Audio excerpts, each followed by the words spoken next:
Everyone, this is Riya Sharma and welcome to SLIT institute. So आज की हमारे इस वीडियो में हम जिस टॉपिक को कवर करने वाले हैं वो होगा वाक्य, और साथ में हमारे पास में होगा विराम चिन्ह। शुरुआत करेंगे हम वाक्य से। तो वाक्य क्या होता है? सार्थक शब्दों का जो व्यवस्थित समूह हो जिससे अपेक्षित अर्थ प्रकट हो उसको वाक्य कहते हैं। यानी कि शब्दों का समूह हो वो भी एक व्यवस्थित क्रम में, तभी उसका अर्थ जो है वो निहित रहता है, सार्थक बनता है वो। ठीक है, तो उसको हम वाक्य कहते हैं। अब हम बात करेंगे कि वाक्यों के प्रकार कितने होते हैं। तो अर्थ के आधार पर अगर हम बात करें तो इसके 8 प्रकार होते हैं, और अगर रचना के आधार पर बात करें तो इसके 3 प्रकार होते हैं। सबसे पहले हम बात करेंगे अर्थ के आधार पर वाक्य के जो भेद हैं। तो सबसे पहला आता है हमारे पास में विधानवाचक, दूसरा है निषेधवाचक, तीसरा है आज्ञावाचक, प्रश्नवाचक, इच्छावाचक, संदेहवाचक, विस्मयवाचक, संकेतवाचक। ठीक है, ये हमारे पास में थी अर्थ के आधार पर। रचना के आधार पर अगर हम बात करें तो सरल वाक्य या साधारण वाक्य हम कहते हैं, दूसरा है संयुक्त वाक्य और तीसरा है मिश्रित वाक्य।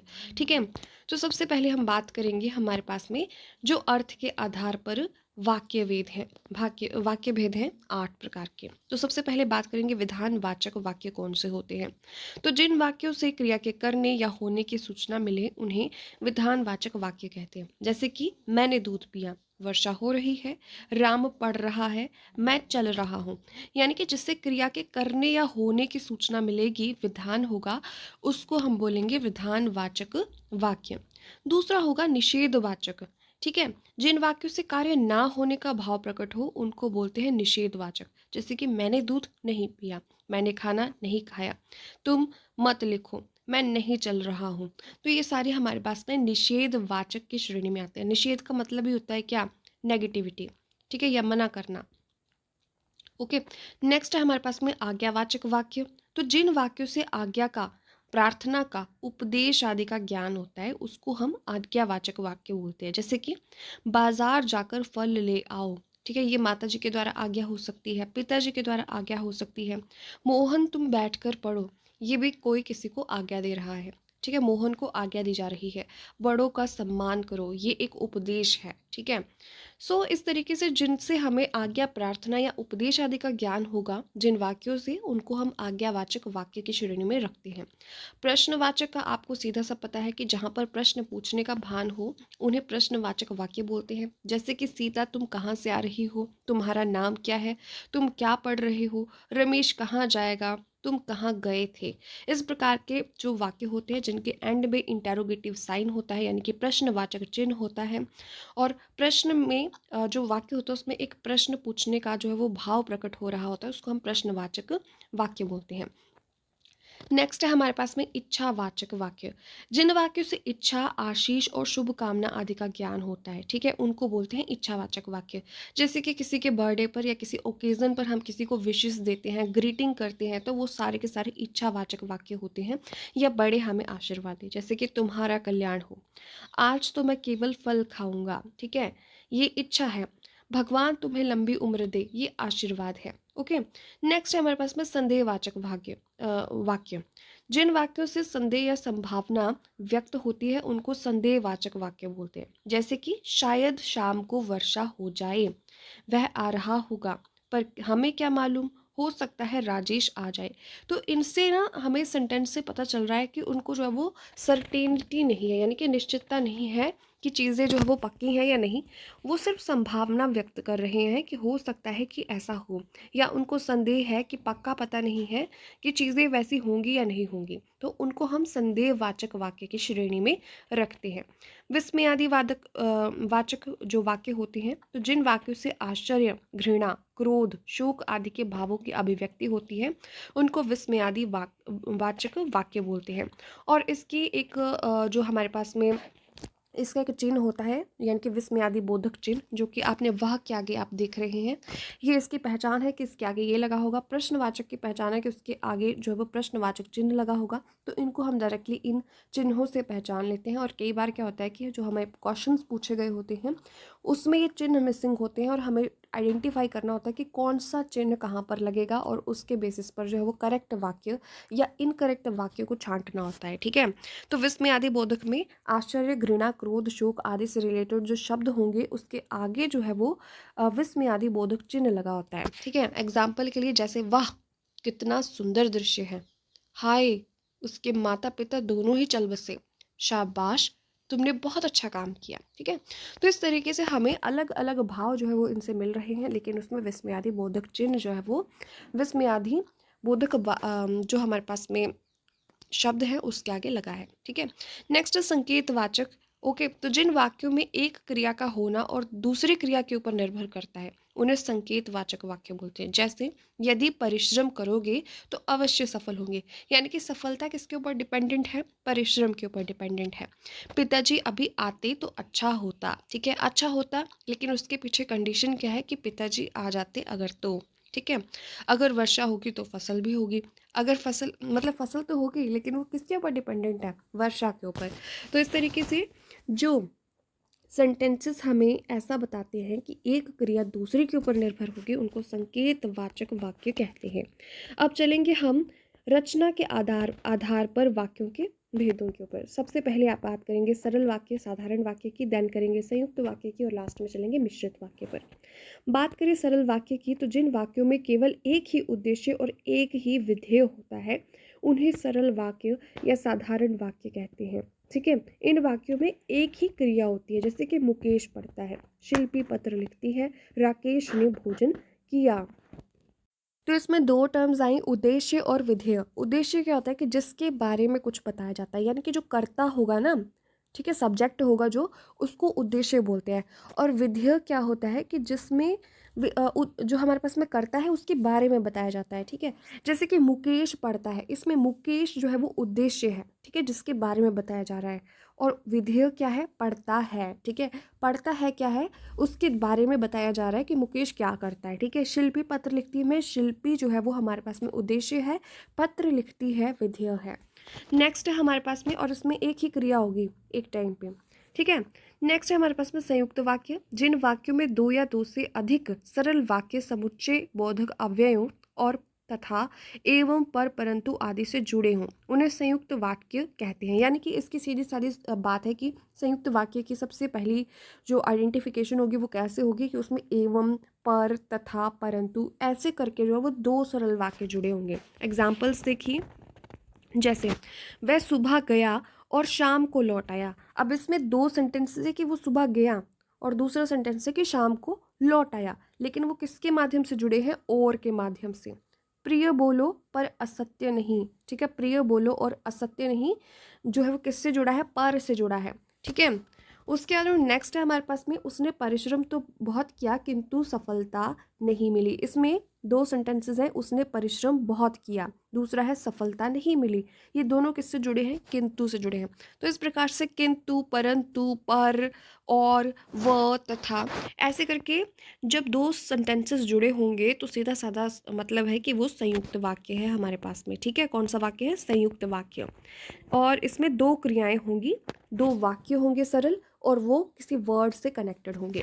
अब बात करेंगे हम मिश्रित वाक्य या मिश्र वाक्य की। तो जिन वाक्यों में एक मुख्य या प्रधान वाक्य हो और अन्य आश्रित उपवाक्य हो उन्हें मिश्रित वाक्य कहते हैं। ठीक है, यानी कि एक वाक्य उसमें प्रधान होगा और बाकी के उसके ऊपर आश्रित होंगे, उपवाक्य होंगे। ठीक है, उन्हें मिश्रित वाक्य बोलते हैं। ठीक है, इनमें एक मुख्य उद्देश्य और एक मुख्य विधेय के अलावा एक से अधिक समापिका क्रियाएं होती हैं, जैसे कि ज्यों ही उसने दवा पी वह सो गया। ठीक है, यदि परिश्रम करोगे तो उत्तीर्ण हो जाओगे। तो इसमें वर्ड के साथ कनेक्टेड नहीं है, इसमें जो है वो हमारे पास में क्या लगा है, आप अगर देखेंगे तो अल्प विराम से ये जुड़ा हुआ है और इसमें जो है वो कोई कनेक्टिंग वर्ड नहीं है।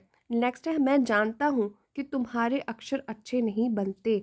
इसमें हमारे पास में प्रधान वाक्य पहले नंबर वाला है। ठीक है, और आगे जो है वो समापिका क्रियाएं हैं। ठीक है, तो इस तरीके से हमारे पास में मिश्रित वाक्य में क्या होगा कि हमारे पास में प्रधान वाक्य पहला होगा, ज्यों ही उसने दवा पी। ठीक है, ये उसमें क्या है, प्रधान है। वह सो गया, ये उसमें समापिका क्रियाएं है कि उसने कोई काम शुरू किया और उसके बाद में लास्ट में वो समापन कैसे हुआ उसका, कि वो सो गया। ठीक है, यदि परिश्रम करोगे तो उत्तीर्ण हो जाओगे। ठीक है, इसमें तो की जगह पे क्या लगा दिया उन्होंने, उन्होंने लगाया है यहाँ पर अल्प विराम। ओके, सो इसमें क्या है हमारे पास में, यदि परिश्रम करोगे प्रधान वाक्य है, और दूसरा जो है वो उसके ऊपर आश्रित उपवाक्य है कि उत्तीर्ण तभी होगे तुम अगर तुम परिश्रम करोगे। ओके, सो देखिए इसमें हमारे पास में पहचान के अलग अलग तरीके हैं। एक तो अल्प विराम लगा होगा, कनेक्टिंग वर्ड नहीं होगा। ठीक है, दूसरी चीज़ आप देखोगे कि जो फर्स्ट वर्ड है दूसरे के जो फर्स्ट जो पार्ट होगा ना सेंटेंस का, दूसरा उसके ऊपर आश्रित होगा। ठीक है, और फर्स्ट हमेशा ही प्रधान होगा, यानी कि उसके ऊपर दूसरी क्रिया जो है वो डिपेंडेंट होगी।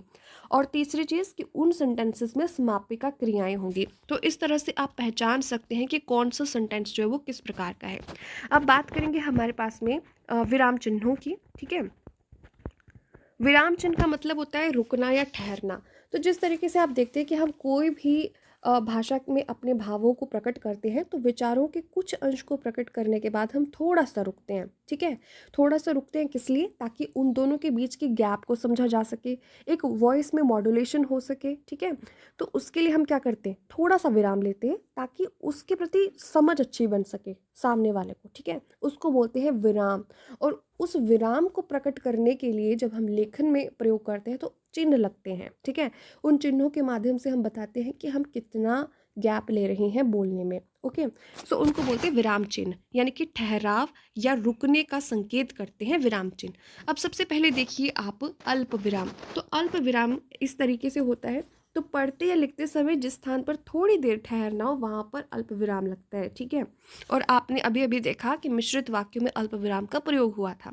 उसके बाद है हमारे पास में अर्ध विराम। ठीक है, तो अर्ध विराम वहाँ पर लगाया जाता है जहाँ अल्प विराम से कुछ थोड़ा सा ज़्यादा देर ठहरना हो। ठीक है, वहाँ पर अर्ध विराम लगाते हैं, जैसे कि मेरे लिए आम, अमरूद, केले, कुछ नमकीन, बिस्किट आदि लेते आना। ठीक है, तो जब हम इस तरीके से बोलेंगे ताकि हर एक जो बात है, हर एक जो हमारे पास में कंटेंट है वो दूसरे सामने वाले को जो है वो याद रह जाए, हम क्या करते हैं, थोड़ा थोड़ा विराम लेते हैं, लेकिन वो अल्प विराम से थोड़ा ज़्यादा होता है। ठीक है, मैं पढ़ूंगा पर अभी नहीं। ठीक है, इसमें हमें थोड़ा सा विराम लेना पड़ा तो इसमें अल्प विराम लगेगा। लेकिन जब हमें मल्टीपल चीज़ें एक साथ बोलनी होंगी, ठीक है, एक साथ करनी होंगी, तो उनके बीच में गैप थोड़ा सा ज़्यादा होगा, उसमें अर्ध विराम लगता है। पूर्ण विराम की बात करें तो ये वाक्य जब पूरा हो जाता है, हमारी स्टेटमेंट पूरी हो जाती है, तो उसके बाद में अंत में लगता है ये पूर्ण विराम, तीसरे नंबर पर जो दिया गया है। नेक्स्ट है प्रश्नवाचक चिन्ह। तो जैसे ही हम कोई प्रश्न करके ख़त्म करते हैं तो उसके अंत में ये प्रश्नवाचक चिन्ह जो है वो लगाया जाता है। विस्मयादि बोधक चिन्ह जो है वो मैंने आपको अभी भी बताया कि जब भी हमें विस्मय होगा किसी बात को लेकर के, आश्चर्य होगा, हर्ष होगा, एकदम से हम दुखी होंगे, तो उसके लिए हम स्पेशल वर्ड्स यूज़ करते हैं, और उन शब्दों के आगे जो है वो विस्मय सूचक जो है वो लगता है, यानी कि विस्मयादि बोधक चिन्ह लगता है। ठीक है, ये उसकी पहचान होती है कि विस्मयादि बोधक जो है वो सेंटेंस है। नेक्स्ट है हमारे पास में निर्देशक चिन्ह। ठीक है, तो निर्देशक चिन्ह जो है वो हमारे पास में ये दे रखा है, जिसमें 2 पॉइंट्स लगे हुए हैं ये। ठीक है, तो इनका यूज़ कब होता है, विस्मयादि जो हमारे पास में निर्देशक चिन्ह होते हैं इसका प्रयोग निर्देश के लिए होता है। जैसे कि शिक्षक, जब हम वार्तालाप के बारे में लिख रहे होते हैं, जैसे कि शिक्षक ने कहा या आशु ने कहा, ये किसी स्टूडेंट ने कहा, तो हम क्या करते हैं, शिक्षक और उसके आगे लगाते हैं निर्देशक चिन्ह कि उसने क्या कहा। ठीक है, आगे हम लिखेंगे शिष्य, उसके आगे निर्देशक चिन्ह लगाएंगे, मतलब वार्तालाप के टाइम पे हम इन चीज़ों को यूज़ करते हैं। नेक्स्ट है हमारे पास में योजक चिन्ह। ठीक है, तो योजक चिन्ह आपके पास में ये दे रखा है, योजक चिन्ह। ठीक है, तो योजक चिन्ह का यूज़ कहाँ पे होता है, समास वाले शब्दों में प्राय इस चिन्ह को लगाया जाता है। जैसे कि हमारे पास में दो शब्द आपस में मिले हुए हों, जैसे कि रोटी कपड़ा। ठीक है, या फिर आप बोल सकते हो कि दाल रोटी, भाई बहन, माता पिता, उनके बीच में हम इस चीज़ को यूज़ करते हैं, योजक चिन्ह को एक दूसरे से कनेक्ट करने के लिए। समास में प्राय ये इस्तेमाल होता है। नेक्स्ट है हमारे पास में कोष्ठक चिन्ह। ठीक है, तो कोष्ठक चिन्ह का अर्थ किसी पद का अर्थ प्रकट करने के लिए तथा नाटकों में पात्र के भाव को व्यक्त करने के लिए इसका प्रयोग करते हैं। ठीक है, ओके, ये है आपके पास में कोष्ठक चिन्ह, ये भी अलग अलग तरह का होता है। ठीक है, उसके बाद में नेक्स्ट है हमारे पास में उद्धरण चिन्ह। तो उद्धरण चिन्ह जो है वो दूसरे की उक्ति को जहाँ बिना किसी परिवर्तन के उतारा जाए उसको बोलते हैं उद्धरण चिन्ह। फॉर एग्जाम्पल के लिए आपने डेफिनेशंस देखी हैं, तो डेफिनेशंस के दोनों तरफ उद्धरण चिन्ह लगते हैं। जैसे हम लिखते हैं, जैसे कार्ल मार्क्स की हमने कोई डेफिनेशन लिखनी हो या किसी फिलोसोफर ने जो दी है उसको एज इट इज़ लिखना होता है, तब हम उद्धरण चिन्ह का इस्तेमाल करते हैं। फिर आता है हमारे पास में एक हरा उद्धरण चिन्ह, ठीक है। तो उद्धरण के अंदर उद्धरण देना हो तो इसका प्रयोग होता है, ठीक है। यानी कि जब हमारे पास में ये, जैसे मान लो हम कोई डेफिनेशन दे रहे हैं और उसी के बीच में हमने कुछ एक्स्ट्रा बात लिखनी है, उसके बीच में कुछ उद्धरण देना है, किसी और की यही बात करनी है, तो ठीक है, उसमें हम जो है वो क्या बोलते हैं, इकहरे उद्धरण चिन्ह का इस्तेमाल करते हैं। या फिर हम किसी वाक्य में अगर अपनी तरफ से कोई बात स्पेशल रखना चाहते हो तब भी हम क्या करते हैं, इकहरे उद्धरण चिन्ह का प्रयोग करते हैं। नेक्स्ट है हमारे पास में लाघव चिन्ह, इसको संक्षेप सूचक भी बोला जाता है, ठीक है। जैसे कि हम बैचलर इन आर्ट्स को हम लिखने की जगह पे क्या लिखते हैं, बी ए लिखते हैं और इस चिन्ह का इस्तेमाल करते हैं, ठीक है, बी और ए लिख करके। डॉक्टर के आगे डॉ और उसके आगे हम इस चिन्ह को यूज़ करके क्या करते हैं, संक्षिप्तीकरण कर देते हैं। नेक्स्ट आता है हमारे पास में विवरण चिन्ह, ठीक है। तो विवरण चिन्ह का इस्तेमाल किया जाता है जब हमने किसी चीज़ की व्याख्या करनी हो, ठीक है, या किसी के संबंध में कुछ कहना हो। ओके, सो जैसे कि हम लिखते हैं कि इसकी इन्फॉर्मेशन जो है वो निम्नलिखित है, इसकी सूचना निम्नलिखित है, तो उसके आगे हम क्या करते हैं, उसके संबंध में कुछ कहना चाहते हैं तो हम उससे पहले विवरण चिन्ह का इस्तेमाल करते हैं, ठीक है। तो अब करते हैं हम क्वेश्चंस को। सबसे पहले हम इन चिन्हों से रिलेटेड प्रश्नों को ही कर लेते हैं, ठीक है। तो सबसे पहला हमारे पास में प्रश्न है कि इनमें से अल्प विराम चिन्ह है। ऑप्शंस आपके आप पास में दे रखी हैं, ठीक है। तो अल्प विराम के ऊपर तो हमने बड़ा डिस्कस किया वाक्यों में भी, तो इसका जो सी ऑप्शन है वो करेक्ट है, ये अल्प विराम का चिन्ह है। नेक्स्ट है निम्नलिखित में से कौन सा अर्ध विराम चिन्ह है। तो अर्ध विराम भी हमने रिसेंटली किया, ठीक है। तो इनमें से अर्ध विराम हमारे पास में कौन सा है, ये वाला, जिसमें कि हमारे पास में अल्प विराम से थोड़ा सा ज़्यादा रुकना पड़ता है। तुम यह काम मत करो, ठीक है। आपने इसमें बताना है कि ये कौन सा सेंटेंस है, तो इसमें मत लिखा है तो ये निषेधवाचक है, option number B is correct here. Next है हमारे पास में हो सकता है कि राम का काम बन जाए, ठीक है। हो सकता है, तो हो सकता है जहां पर होगा वो क्या होगा हमारे पास में, जैसे कि हमने अभी अभी किया था कि हो सकता है, इसमें शायद का जहाँ पर संदेह होगा वो क्या होगा, संदेहवाचक, option number C is correct है। अरे उसने तो कमाल कर दिया, ठीक है, तो ये हमारे पास में विस्मयादि बोधक चिन्ह लगा, तो ये विस्मयवाचक जो है वो सेंटेंस है। ओके, सो नेक्स्ट अब बात करेंगे कुछ और क्वेश्चंस की। रुकिए रुकिए रुकिए, अभी एक क्वेश्चन और है कि वाक्य में उचित विराम चिन्ह लगाएं। उसने MA BEd पास किया है, तो आपने इसमें जो है वो करेक्ट वो लगाना है, ठीक है। तो आपको मैंने अभी भी बताया कि इसमें हम क्या यूज़ करते हैं, ठीक है। तो इसमें हमारे पास में करेक्ट ऑप्शन है ऑप्शन नंबर बी। देखिए इसमें इन्होंने कौन सा चिन्ह यूज किया है, सी, आघव चिन्ह इस्तेमाल किया है संक्षिप्तीकरण के लिए। नेक्स्ट है हमारे पास में क्वेश्चंस। सबसे पहला है यस, वे पहुंच गए। राम पढ़ता है, ये किस प्रकार का वाक्य है, तो इसमें हमारे पास में एक ही उद्देश्य है और विधेय भी एक ही है, ठीक है, और क्रिया भी एक ही है, तो ये हमारे पास में सरल वाक्य है। नेक्स्ट है उसने परिश्रम तो बहुत किया किंतु सफलता नहीं मिली। तो हमने अभी अभी किया कि जहां पर हम किसी वर्ड से दो सरल सेंटेंसेस कनेक्टेड होंगे तो वो कौन सा वाक्य होगा, संयुक्त वाक्य, तो इसका ऑप्शन नंबर बी करेक्ट हो जाएगा। नेक्स्ट है यदि सही दिशा में परिश्रम करोगे तो अवश्य सफल हो जाओगे। अगेन ये तो से जुड़ा है, ठीक है, तो ये हमारे पास में क्या है, संयुक्त वाक्य है, ठीक है। उसके बाद में नेक्स्ट है ईश्वर तुम्हें सफलता दे। ये हमारे पास में इच्छावाचक वाक्य है। इच्छा में हम क्या करते हैं, आशीर्वाद, अपनी विशेस हो गई, ठीक है, डिजायर्स हो गए तो उनको रखते हैं।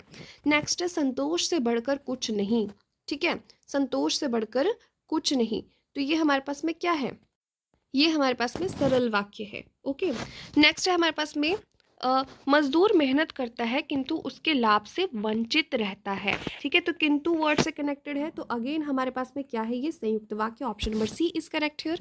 नेक्स्ट है राजनीति अब एक व्यवसाय बनती जा रही है जो गुंडागिरी के बल पर चलती है। अब देखिए इसमें दो सेंटेंसेस हैं हमारे पास में, ठीक है। राजनीति अब एक व्यवसाय बनती जा रही है, ये हमारे पास में फर्स्ट सेंटेंस है। दूसरा है जो गुंडागिरी के बल पर चलती है। अब आप इसमें देखिए कि कोई कनेक्टिंग वर्ड नहीं है, जो तो लगा है लेकिन इसमें जो है वो हमारे पास में क्या हो रहा है, ठीक है, कोई स्पेशल किंतु, तो, परंतु जो है वो हमारे पास में कनेक्टिंग वर्ड नहीं है। और फर्स्ट जो हमारे पास में स्टेटमेंट है ना, ये हमारे पास में मेन है, ठीक है। जैसा हमने कहा था मिश्र वाक्य में, मिश्र वाक्य में क्या होगा कि प्रथम वाक्य प्रधान होगा और दूसरा उसके ऊपर आश्रित होगा या फिर उसका उपवाक्य होगा जो गुंडागिरी के बल पर चलती है। तो ये मिश्र वाक्य है, ठीक है। इसमें फर्स्ट सेंटेंस प्रधान है, दूसरा जो है वो उपवाक्य है। ओके, नेक्स्ट है आज बहुत पानी गिरा। ओके, आज बहुत पानी गिरा। इसमें हमारे पास में ये कौन से टाइप का सेंटेंस है? ये हमारे पास में साधारण वाक्य, क्योंकि इसमें एक ही क्रिया हो रही है। ओके,